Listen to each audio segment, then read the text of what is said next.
Hey, all you little dummies out there. This is the head. Big, cold-blooded dummy. And there's Little Red Fox. Hey, Little Red Fox. Come here, buddy. Say hi to all the little dummies out there. Hey, all you little dummies. I hope everybody's doing well. Okay, look out, Red. Okay, guys. We got an update on the Triumph Speed Quadruple. Okay, guys, I know it's been a while since we did any updates on this bike, but we've had some issues going on with this bike.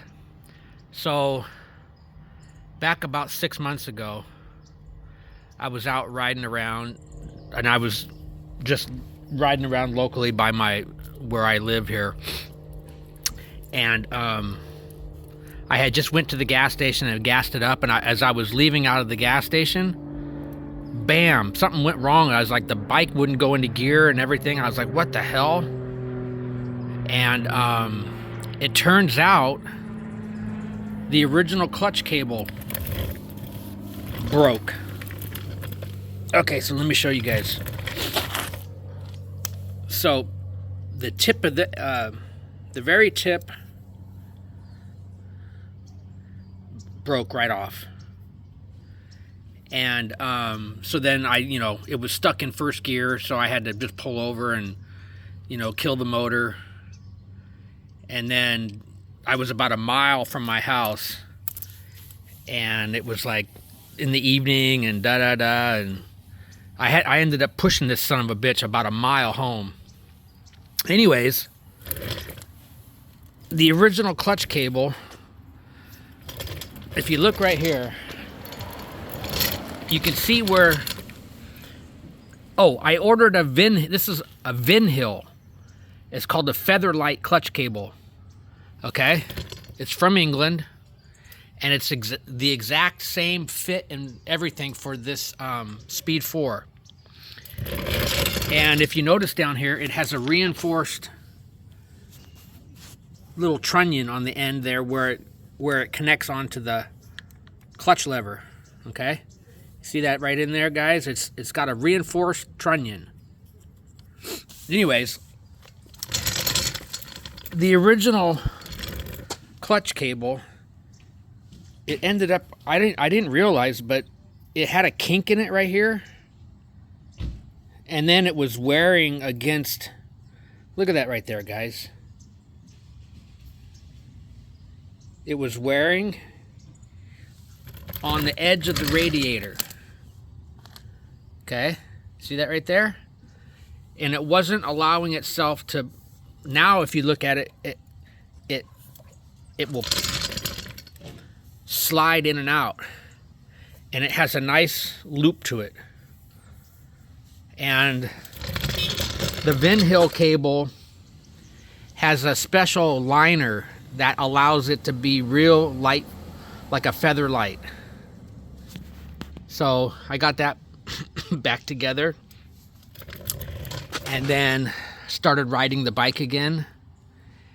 And then one night I was going out for my midnight ride, and I went to the gas station. I gassed up. And as I was pulling out of the gas station, the bike started riding real crappy, and it was like popping and backfiring and like no power and all. I was like, what the hell? So I limped it home and parked it, and couldn't figure out what the hell was wrong with it. I figured that the ECU had gotten corrupted again. So I just put the bike on the back burner for a couple months, and I was like, kind of frustrated with the whole situation. And then I started watching some YouTube channels. And the funny thing is when you would start the bike up, it would make like an intermittent whistling noise. Like, and I was like, what the hell? So somebody else out there in the world has a Speed 4, and they say, oh, that's the you have a vacuum leak. So I'm like, okay. So I pulled the tank off, and I got down inside here. And let me see if I can show you guys. Up inside here, it's called an idle air control valve. Okay? It's right up inside there. And what it does is it feeds, there's a vacuum line that goes from the air box down into the control valve, the modulator. And then it has a stepper motor.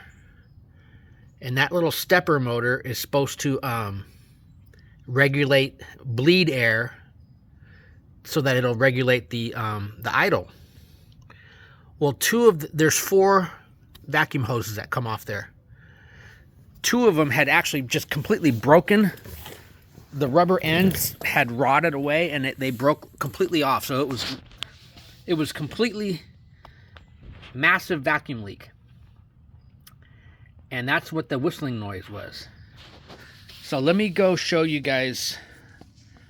I'm going to go down and show you on my laptop. I have a shop manual, and I'm going to explain it to you guys in case anybody out there has the same problem. Okay, I'm going to pause you guys for a second.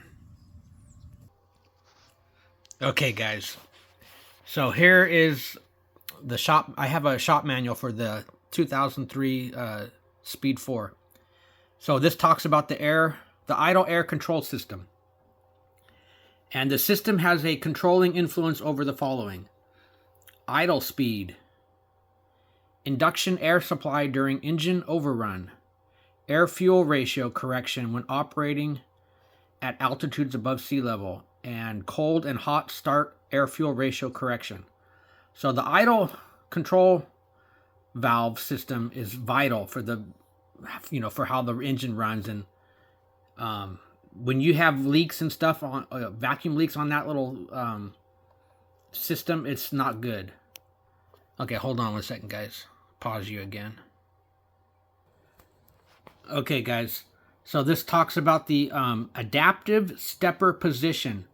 So this is the stepper motor that controls the idle air control valve, and it adapts to the particular engine's operational characteristics.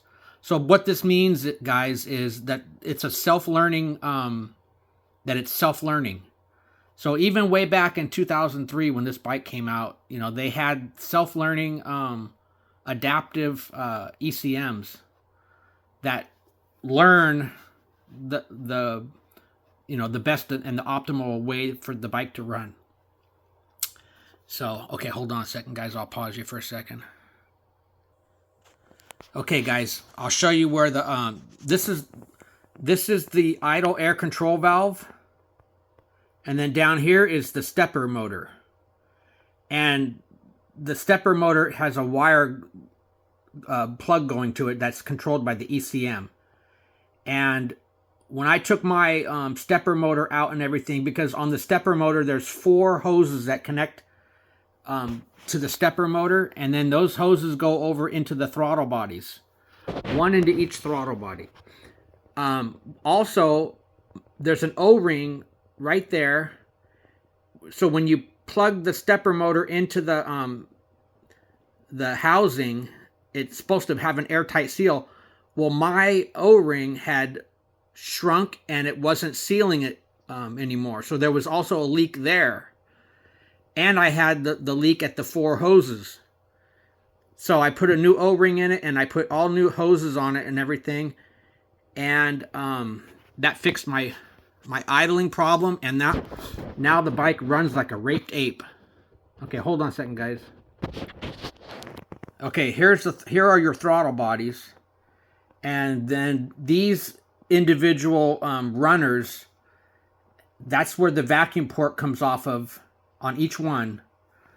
And that vacuum port is what connects to your idle air control valve. There's 4 of those little hoses that connect to that. Okay, hold on a second, guys. Okay, guys.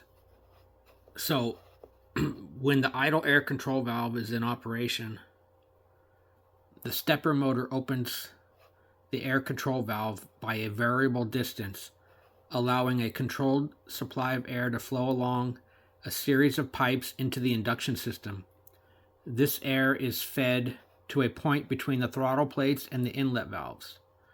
So when the engine is idling, the stepper motor opens the idle air control valve, allowing air to be fed to the engine even though the throttles are closed. The distance that the idle air control valve is opened is controlled by the ECM, using information received from the coolant temperature sensor, barometric pressure sensor. Idle air-fuel ratio is adjusted by feeding more or less air to mix with the fuel supplied by the injectors. And then on overrun, during overrun conditions where airflow into the cylinder is very low, the idle air control system feeds additional air to the induction system, allowing normal air-fuel ratios to be maintained. And then altitude correction. If the motorcycle is operated at high altitude, the reduced air density will be compensated for by varying the amount of air fed to the engine via the idle air control system. Okay, and then also on hot and cold starts. Okay, and then on California models, like what my bike is, the canister purge valve is connected into the idle air control system. So you're bleeding air from the vapor air from the charcoal canister, and it's being sucked into the little pipes that feed the throttle bodies, and that's controlled by the purge valve. But I had disconnected my purge valve, right after I got the bike, but I never got rid of all the piping. I just kind of put like a screw or something in the end of it to plug it up.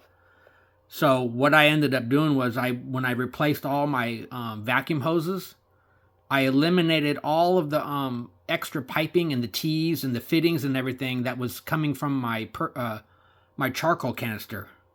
So now my system underneath the tank is all cleaned up. About half of the piping is gone because I don't need it anymore, and I have a simplified system. Okay, so if anybody out there has a California emissions Speed 4 and you want to learn how to do all this, just you can contact me and I could help walk you through it. But it made a huge improvement in the way the bike runs and everything. Okay, so hold on a second, guys. Okay, guys, this talks about the idle air control valve stepper position. So there's incremental steps ranging between 0 and 255. So there's a ton of adjustments that computer is making on that air valve to control bleed air into your throttle bodies. And the computer is telling that little stepper motor what position it needs to be in order to let more air or less air into your system. Okay, guys. The other night I was reading through this repair manual, and I came across this idle control air pipes whistling. And that's exactly what was happening. It was there was like a whistling. It was like an intermittent whistling noise coming from down around where on the back side of the engine. And sure enough, it says here, incorrect fittings of pipes to the idle control housing. So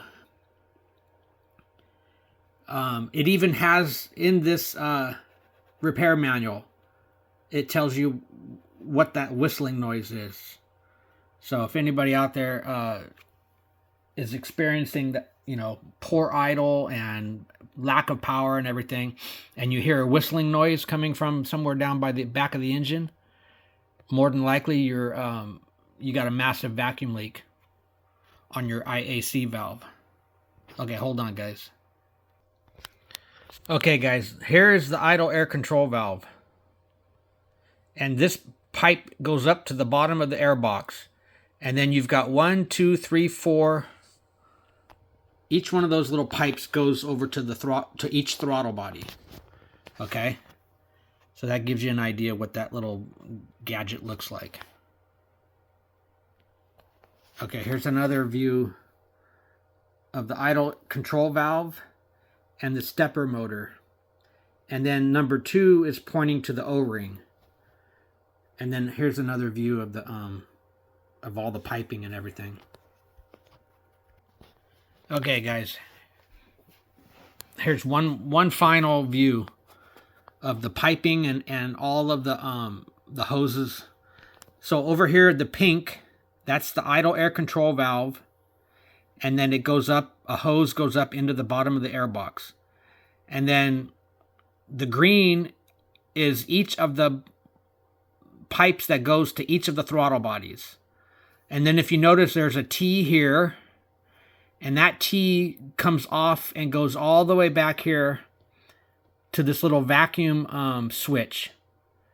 And what happens is when you start the bike up, vacuum opens up the switch here, and that opens the valve in the charcoal canister. Okay, this red pipe is coming from the gas tank, so that's the vent pipe, and that's the anti-tip over valve, and it comes down and it goes over and it goes into the charcoal canister. And then when you start the bike, the valve opens and it allows the built up vapors to come through here and go into the little purge valve solenoid, the yellow. And then that goes down and it goes up and it goes into a T, and then it's fed into the number 2 and the number 3 cylinders. So when I first got the bike, I eliminated my charcoal canister, but I didn't eliminate all these extra hoses and stuff. So I had miles of hoses, and I had just put some screws in the end, you know, like a dummy, you know, back 20 something years ago. So anyways, what I ended up doing was I took out all of these hoses and I got rid of all the T's, and then I put in a new O-ring and all new hoses that go. So I have 1, 2, 3, 4, and it cleaned up all this crap underneath there. And then I left the purge valve just laying there on top of the transmission, and it's got the wire plugged into it, but there's no hoses going to it. So the engine thinks the purge valve is still there, so that way it's not going to throw a code. Anyways, so this is becoming a long video, guys, but I just wanted to explain this in detail, just in case anybody out there has had some issues with the bike running like crap, because this is going to make it run like crap. But once you fix it, it's going to run like a raped ape. Okay, hold on a second, guys. Okay, guys, we're going to wrap up this video here. I just wanted to point out one more thing here, guys. When I had the bike in my garage, I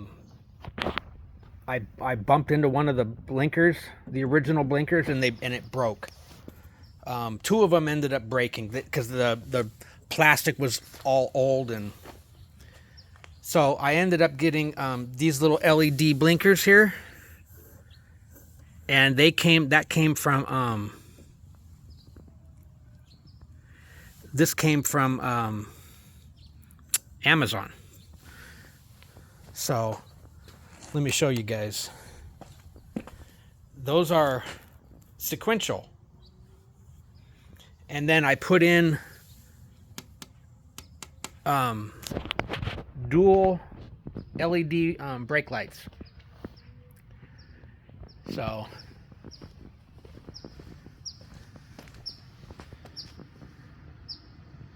and then in order to get the flasher to run correctly, I ordered this this flasher relay. It's an LED flasher relay, and it plugs down inside here where the original relay went, and it slows down custom LED. and it brings the flash rate down to the normal flash rate. And then one more thing, guys. So here's the OBD2 port, and I got one of these little links. So I downloaded the Tune ECU onto my phone, and I'm going to be remapping the bike, because the map that's in the bike right now is just the updated stock version. And I'm going to put in a map that adjusts for the open, the free flow exhaust and the K&N air filter. So I'll be doing a remap on this bike. Anyways,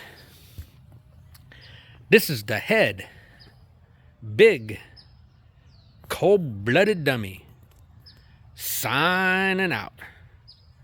Red, are we signing out? Yeah, Daddy, we're signing out. Later, all you little gators out there.